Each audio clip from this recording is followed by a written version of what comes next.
Sadde Kisufia Kotu dawa onetia Ijana laliriya sinampaya Oso bija iteka khia Guya yusi narkunia Gabauna kutawali samalwaya Jalatu jalale umena saba Adunya rasi male malankaba Jirenya khosin induske khakaba Koricha to wakamiten sidaba Jalako jalale ayana saba Jalalti de dere narkana gaba Tiqa warradu bakka minif goda Naofsi me alusindi suqaba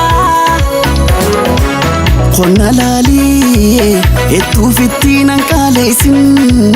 Dute lupun tobodesin sheneisin Tobodesin sheneisin Mijudetin sifindu fana nifatin Tiya lupu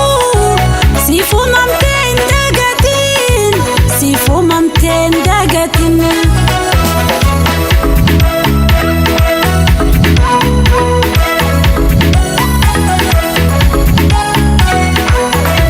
Sadde Kisufia Kotu dawa onetia Ijana laliriya sinampaya Oso mijo iteka khia Guya yusi narkunia Gabauna kutawari samalwaya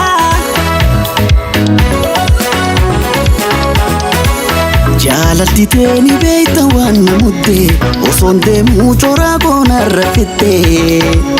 Baka jirtu oso khatena dufte Ni waya wayo nabira mulate Jalalti teni sarkana kabdi Okun siyada de kalbina khutti Loy fadetin de mujira qabutti Ofsi furmani nufnu fadiyoti Kona lali edukanan nande beisin Dute lupun tobodesin sheneisin Tobodesin sheneisin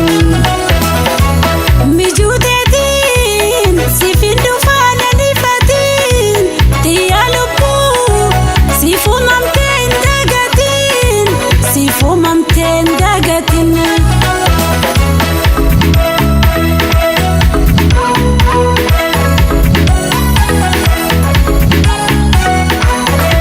Sadde Kisufia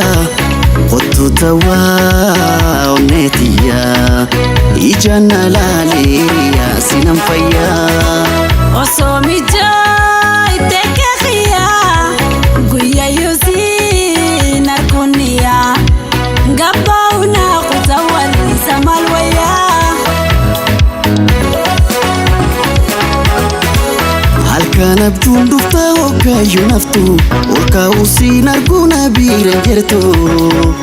Gammachiftu toyata narakiftu Hala ujette gui tokko naafin duftu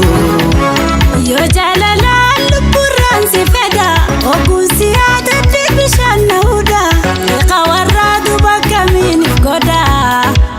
Tegere lupu sifinif goda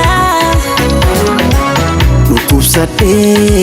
Kisufia Kotu dawa onetia Ijana laliriya sinampaya Oso mijo iteka khia Guya yusi narkunia Gabauna kutawari samalwaya Jalalti teni beita wana mudde Osonde mucho ragona rafite Baka jirtu khate osona dufte Ni waya wayo nabira mulate